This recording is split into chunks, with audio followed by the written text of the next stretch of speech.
Wiling-wilingan nak orang yang berbuat zalim lahum fid dunya khizyun, di dunianya harus dapat dihina.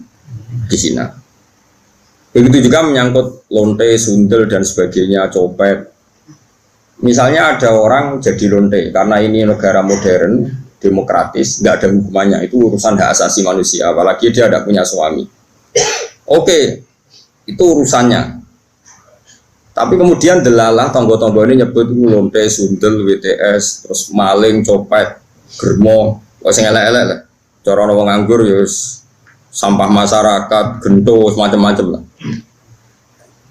Itu meskipun kita yang kiai, saya ulang lagi, kita yang kiai kan bobo soleh tenan memang nak ngomong terukur manane sing ngomong lonte akeh segene bobo menang sehingga kita kecelok cangkem apik. Mas oke bobo soleh, kamu harus kuat ilmunya, itu bagus ketika masyarakat menvonis itu lonte, sundel, maling, copet, gendut. Karena ciri utama kesalahan adalah ketika Allah lahum fid dunya khizyun, di dunianya juga harus hina. Termasuk dengan penamaan yang meskipun orang tertentu karena dia kiai atau sufi gak perlu melok kecangkeman se-ekstrim itu. Tapi biarkan kalau Allah bikin hukum seperti itu, karena ciri utama kesalahan adalah lahum fid dunya khizyun. Kalau salah itu dimaki. Ini penting kalau aturaken kata ngedikane Kanjeng Nabi, Allah itu akan mencabut barokahnya bumi jika orang dolim tidak dikatakan dia dolim. Karena nanti kalau salah istilah, misalnya satu kampung itu orangnya beretika semua, khusyuk kabeh, meneng kabeh, terus omongane apik kabeh. Ono wong lonte jare boten derek-derek. Ono copet jare niku boten copet nih. Niku tiang kreatif sing baik. Ono lonte jare, wah niku tiang laris. Wah yo repot nih. Jadi lonte laris, jadi niku tiang laris. Dari orang kaya bisa ono ide lonte dibahasakno wanita harapan. Bukan yo dadi repot. Makanya saya pernah bersaksi betul, ini saya berhadapan-hadapan. Ada orang yang aid karena free sex ya, bukan aid karena kecelakaan bekasnya jarum atau bekasnya gigitan atau apa, pokoknya karena benar-benar free sex ya, seks bebas ngawur. Ada dokter itu konsultasi sama ulama. Kemudian saya pas di situ ada beberapa ulama, ada beberapa kiai pasti. Di dokter tadi orangnya sangat nasionalis ya, dia ada kepati mikir loh pentingnya agama. Dia tanya, Pak Kiai sekarang kedokteran baru nyari obatnya aid gini-gini dan kita ikut terlibat penelitian gini. Dia bangga sekali menceritakan ikhtiar untuk mencari obatnya aid. Kiai ini terkenal ramah sekali, terkenal sopan, terkenal gak pernah ngedikan keras. Tapi di luar dugaan saya pun tidak pernah menduga kalau Kiai tadi jawabnya gini, wong zina sakarepe dhewe wong maksiat, pangeran kepen hukum sampean kepen ngobati. Ono nak sampean kepen nantang kersane pangeran. Oh nangis dokternya. Dia gak ngira kalau kiainya jawabnya seperti itu. Sama orang copet itu kan merugikan orang banyak. Nggawa bojone wong zina merugikan orang banyak. Kemudian masyarakat kita sudah menghukum dia sundel, dia copet, nak menotobat. Setidaknya ini gak jadi karakter yang dimaklumi. Kalau perilaku ini dimaklumi kan malah repot kita. Anak kita zina tidak merasa salah, istri kita, saudara kita, karena merasa di situ nggak diperlakukan secara sinis.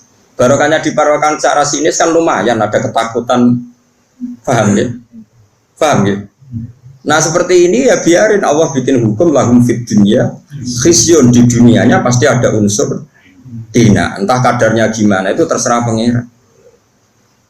Misalnya kalau orang bodoh jadi imam, motornya surat sih lagi Fatihah, terus dikeluarkan dari masjid, bodoh jadi imam keben. Nak rata ono kejadian itu, soal bodoh-bodoh pede, terus imami nyanyi Indonesia Raya kan jauh repot. Paham? Jadi kita ini harus mikir juga. Mergo masyhur itu. Ana wong saking bodhone iku mau belajar fikih, kok fikih kabeh ana khilaf. Bareng dene mondok Mekah mau dolanan tok. Tiap takoki masailul fikih disebut fihi qaulani. Ini ada dua pendapat. Wong pertama ngirane alim kabeh. Wong kok kabeh roh iku ana khilaf. Terus ana sing mangkal takoki. Mbah, hukumnya demenan fihi qaulani. Berarti Arab. Barwan demenan kok fihi Kaulah ini demenan dan rokok ngawur. Demenan dihukumi fihi.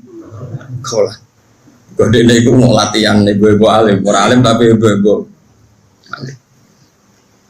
Paham ya? Sehingga dalam banyak hal misalnya riba, saya tidak mengatakan bunga loh, riba.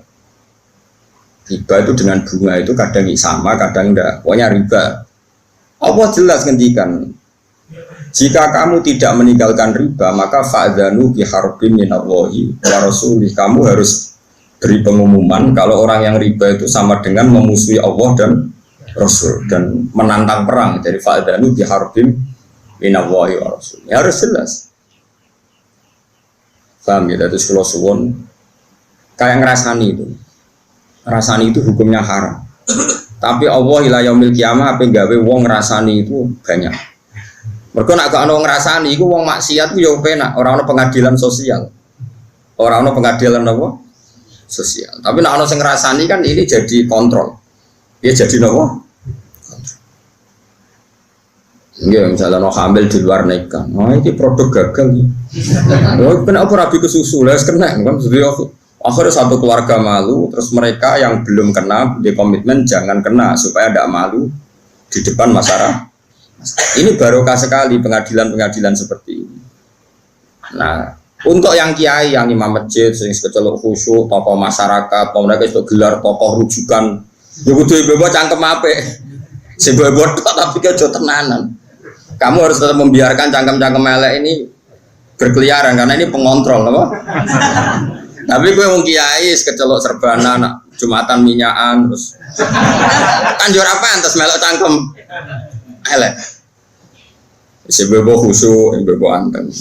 Tapi kayak kudu dukung, no? Pergerakan cangkem apa? Elek. Jadi kita trik jadi kiai alim paham ya. Enggak ya kayak ibu-ibu, napa ibu-ibu kayak kulo. Pokoknya kayak kulo nanti kudu anut. Lha pancen ngoten. Kulo wingi termasuk matur teng aswaja teng tayu matur ngoten. Rasulullah itu unik, figur yang unik. Misalnya begini. Mustafa kok mati ngombe Mustafa era pantes ya. Apa? Zaid kan pantes. Ya itu sang saleh ya agar berdoa. Pokoknya orang wong mati mergo oplosan. Elek mati ini mergo oplosan. Belum nanti ngalami. Mati mergo ngombe oplosan. Kadang-kadang mboke ya saleh, kadang bae saleh malah majelis taklim. Putune kurang ajar ngombe oplosan mati. Mati tenan. Mati ra urip niku. Walhasil rame. Piye jelas matine ku oplosan. Wong seksine ada dan komunitas grupnya ada, ono sing setengah mati, ono sing mati tenang. Ya terus kemudian ada yang tanya saya, Gus, kampung saya ngalami seperti itu, saya ini kiainya di situ, sebaiknya saya nyolati apa enggak? Tak takoi, kita masuk kitab tak di situ, paling top Gus. Maksudnya kata orang-orang saya ini kiai induknya.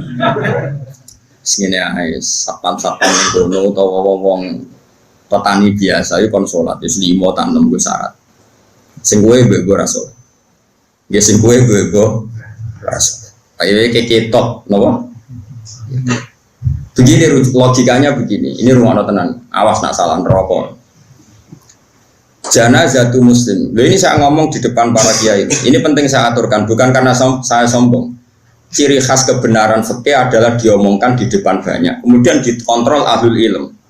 Kalau ahli ilmu nanti tawa atau setuju ini biar jadi hukum konsensus.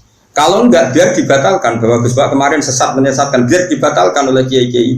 Paham ya? Makanya statementnya orang alim harus di depan para orang alim. Enggak boleh hanya diomongkan santrinya saja. Nanti kalau salah kan santrinya enggak berani. Makanya saya itu malah pede. Kalau saya malah kebalikan. Saya itu kalau matur di depan kiai-kiai kajian misalnya ada acara muludan kiai kajian rawuh semua. Saya malah pede. Pikiran saya anak salah harus kontrol. Aku rapede malah mulang di sini. Salah ora konangan, bener ya. Orang untuk penghargaan, jadi sudah enggak. Jadi biasa ya. Ya, tapi kan ibadah ya, mulang itu ibadah. Begini logikanya. Ini kalau matur bolak-balik, saya ngaji di mana-mana matur ini. Komunitas gendo atau orang fasik atau pemabuk itu kalau kita tidak datang, kita maknanya orang soleh. Atau orang yang sedang soleh pokoknya apel mereka kan nanti takutnya punya kefiah baru Nak koncone minum mati kok golekno whisky ya, kowe dhisik tuku kelarem tuku Petrus, apa Petrus saiki kenangan ke mati tak ubeni whisky. Engko pas mati agak digelundungno. Dengan orang-orang soleh tetap datang, setidaknya kefiah Islamiyah ini terjaga. Ya didusi, dikafani, disolat. Si piye-piye iki janazah itu muslim, janazahnya orang Islam. Ini saya ngomong di depan para kiai, sehingga tradisi Islam terjaga. Terus kowe gelol lah sampai sing mayit. Tapi piye-piye kita itu khawatir ada tradisi tandingan, yaitu kalau kita ada datang kemudian dikelola ala orang fasik, dikopi sampai arak atau digelundungno, begini cekinan, remi, repot. Wes cara kula, wes sak tahlil bid'ah lah, kan gremeng tahlil lah. Anggap ae ini penolak ceki, wes. Wes kan gremeng lah, wes gak ono hadis sunah Rasulullah. Wong zaman Nabi ben tahlili sapa, Nabi jelas warga kok tahlilin nyawang. Karo jene zaman iku ono mudin ngundang sapa. Tapi kira saya yakin nak tahlil ku ono tuntunan, kowe golek hadis sokeh gawe-gawe tahlil kok ono hadise sokeh. Wis biasa ono ngerti lakon. Awal takut itu yang Gus, Anda ini orang alim. Sing takut nggih untuk sunah Rasul. Kenapa datang di acara tahlil padahal tidak ada hadisnya? Podo tangkem melek kowe ora ono hadisnya. Podo ora ono hadisnya geger. Enggak ada Nabi ngajari cangkem elek. Berarti sama-sama. Sama-sama ra jelas sebenarnya. Serawanin Rosnon. Nah ini saya ulang lagi. Ini ruang tenang ya. Orang yang jelas mati oplosan, pernah juga ada yang tanya orang yang mati bunuh diri. Itu saya pernah ya ada sekitar 22 kiloan dari kampung saya, itu di kampung di atas gunung. Ada orang, aja nih rontok soleh, soleh terkenal soleh ya. Justru karena soleh terlalu soleh kuper, tapi soleh kuper. Bujurnya ayu juga wong mati malah bunuh diri. Iya, kehilangan bujur, kehilangan awake. Nah, itu kiai temannya itu. Hanya kasusnya itu nggak ada yang berani nyolati karena mati bunuh diri itu kan hukumannya berat. Ya kayak mati oplosan, mati bunuh diri, mati firor anisyafi, lari dari perang, atau mati pas di tempat maksiat, tempat mesum, macam-macam. Ini caranya gini, cara berpikir kita. Kalau kita tidak datang, kita ini siapa saja, ada harus orang banyak. Nanti mereka melahirkan kefiah baru. Ya saya ulang lagi, melahirkan ya, itu satu. Dan ini tidak baik bagi Islam karena nanti setelah ada kefiah baru, kita ini malah kesulitan menghilangkan. Paham ya? Kesulitan enggak? Karena nanti kalau ada orang fasik mati, sing masjid menunggu. Grupnya mereka sudah bikin kefiah belum? Ternyata mereka datang lebih awal terus dikefiahkan ala mereka, enggak ada sholat, enggak ada kafan, terus langsung di kita kerepotan kan? Mendingan kita datang.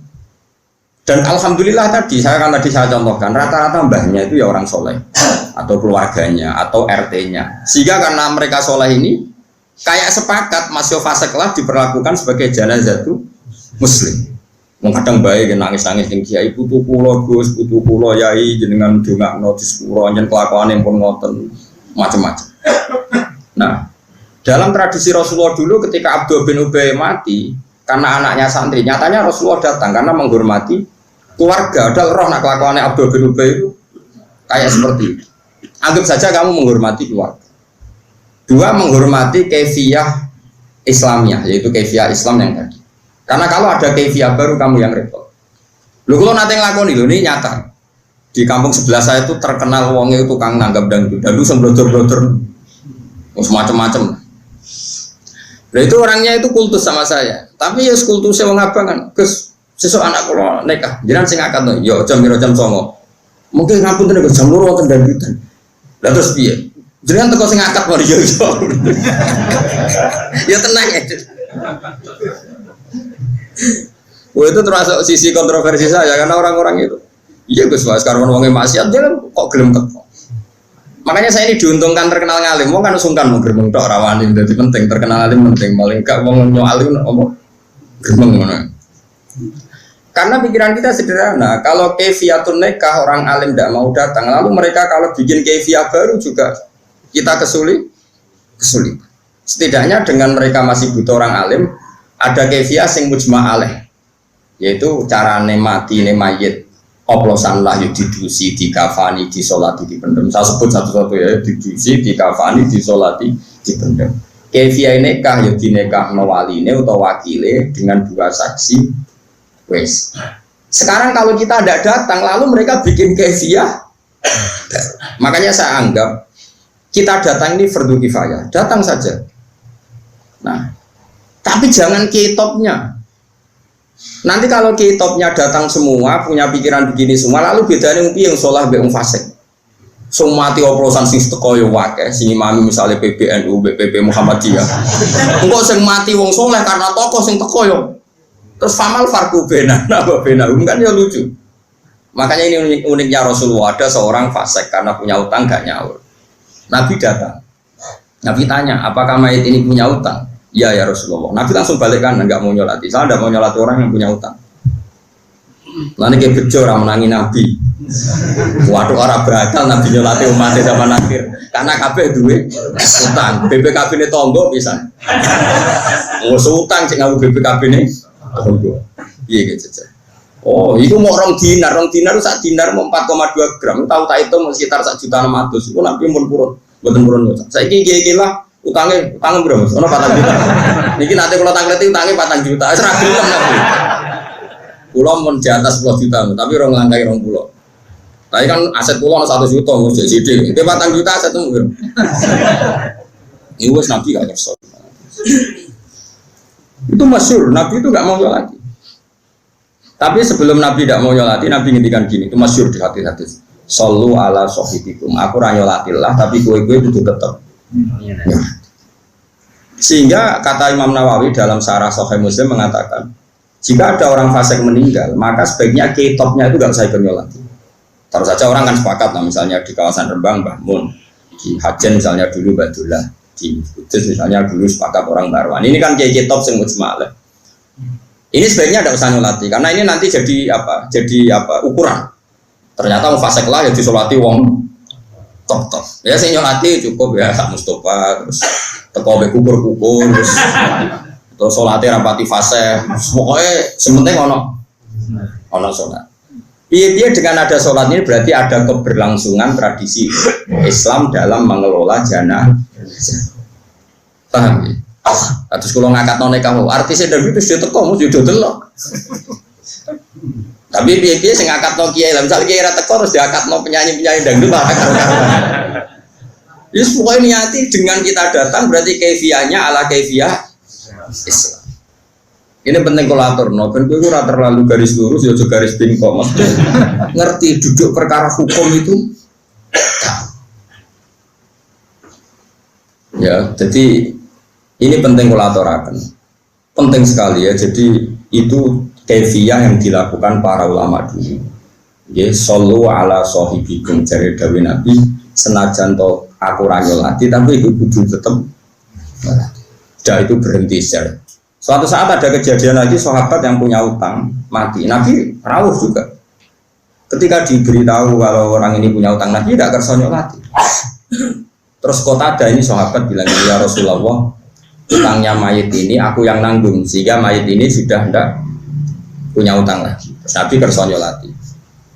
Sehingga terjadi tradisi Jawa kalau ada mayit itu sebelum dilepas semua utang dialihkan sama keluarga atau diebrono. Tapi saya meninggal sayangnya saya ngutangi. Kalau termasuk ra cocok adat niku cocok separuh, ra cocok separuh. Nggih, nak mboten amprat jaran ibrakno nggih. Sing meninggal sing ngutangi to. Mboten wong ora jelas-jelas bunga kok. Nggih. Ibro itu sah itu dari yang ngutangi apa dari yang bengok-bengok? Tapi itu lumayan, setidaknya ada tradisi bahwa maklumat bahwa utang itu diambil alih yang nopo hidup. Makanya kata Imam Nawawi gini, Imam Nawawi lucu nanti kan, kira usah soleh, usah kecangkeman, dan orang diutang rambut solati. Rasulullah pas wafat itu masih punya tanggungan sama orang Yahudi. Nanti kayak jogeman gedeng utang. Itu hebatnya Rasulullah. Beliau itu akramul khalqi, tapi tetap hidup ka'adatin nas. Umumnya wong diutang Nabi itu utang. Itu Rasulullah. Orang kaya kowe itu utang asli, nah niku semuanya asli permanen. Wong akhiri ra iso. Tapi Nabi tetap karena meringankan hisab, Nabi tetap di jaminan yang lebih atas ketimbang utangnya. Jadi Nabi itu pernah punya utang itu dihitung sama ulama. Itu salah sunasoan, hanya 30 sok. Anggap saja kalau Indonesia misalnya 30 kilo beras. Nabi menjaminkan dir'an min adro'ihi, min duru'ihi. Itu nilainya baju perang zaman itu secara sanik itu sudah hampir 500 juta. Apa 500 ribu lah paling murah.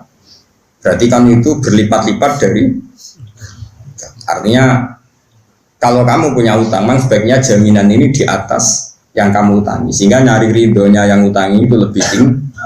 Taruh saja misalnya saya punya utang 1 juta, terus jaminan saya senilai 5 juta. Ini kan pasti yang di murtahinnya, yang terima gede kan pasti ridho. Paham ya? Bukan karena hitung-hitungan bang, takut reso nyaur terus naik, bukan karena itu. Ini kita ada orang-orang yang seperti itu. Jadi saya ulang lagi ya. Konsensusnya ulama dulu mulai zaman Rasulullah sampai sekarang itu kiai-kiai biasa nyolati tanggane yang terkenal fasik, terkenal gendo, terkenal maling.